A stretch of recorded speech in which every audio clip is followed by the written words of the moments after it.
এজন্য আমাদের সন্তানদেরকে আমরা এই বিষয়গুলো শেখাতে হবে। আশ্চর্য হলে আমাদের যারা আমরা কোরআন এবং সহিহ সুন্নাহ অনুসরণ করতে চাই, আমাদের দিকে তাকাইলে আমরা দেখি যে আমরা যেরকম জুম্মার দিনে মসজিদে আগে আসতে হবে এই ব্যাপারে যতটুকু সচেতন, আমরা জামাতে সালাত আদায় করতে হবে এই ব্যাপারে আমরা যতটুকু সচেতন, কিন্তু আমাদের পরিবারের ব্যাপারে আমরা অতটুকু সচেতন না। এই জন্য দেখা যাবে যে জুম্মার সালাতে আমি আসতেছি কিন্তু আমার সাথে আমার বাচ্চা নাই, বাচ্চাকে বাসায় রেখে আসছি, সে পরে আসবেই না, গিয়ে দেখবেন যে সে আসে নাই। আপনি আসিয়ে শিখতেছেন, কিন্তু তাকে শেখানোর জন্য এখানে আসলে যে সে আদব শিখবে, হয়তো ছোটবেলা শিখবে না, আস্তে আস্তে সে এই পরিবেশে থেকে থেকে বড় হবে, শিখবে।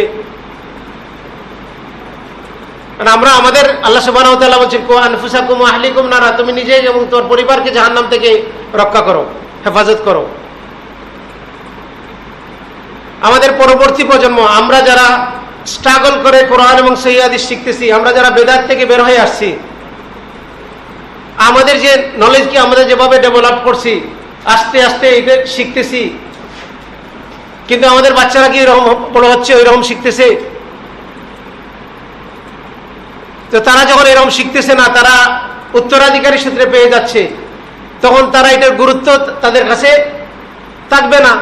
এজন্য আমাদের আরো বেশি গুরুত্ব দেওয়া দরকার যে তাদেরকে এগুলা শেখানোর জন্য। তাদেরকে আমরা বিভিন্ন জায়গায় নিয়ে যাব, তাদেরকে এগুলা শেখানোর চেষ্টা করব, এবং তাদেরকে আমরা যেটা শিখলাম সেটাকে রিভাইজ, আজকে খুতবায় কি বলা হয়েছে, আজকের হালাকায় কি বলা হয়েছে, ওই বিষয়ে কি বলা হয়েছে, এগুলা বারবার তাদেরকে স্মরণ করিয়ে দেয়া। আল্লাহ সুবহানাহু ওয়া তাআলা বলছেন, স্মরণ করে দাও। স্মরণ করা মুমিনদের জন্য উপকারী। ফাযাক্কির ফাইন্না যিকরা তানফুল মুমিনিন, স্মরণ করে দাও, স্মরণ করে দেওয়া মুমিনদের জন্য উপকারী। আল্লাহ সুবহানাহু ওয়া তাআলা আমাদেরকে বোঝার তৌফিক দান করুন।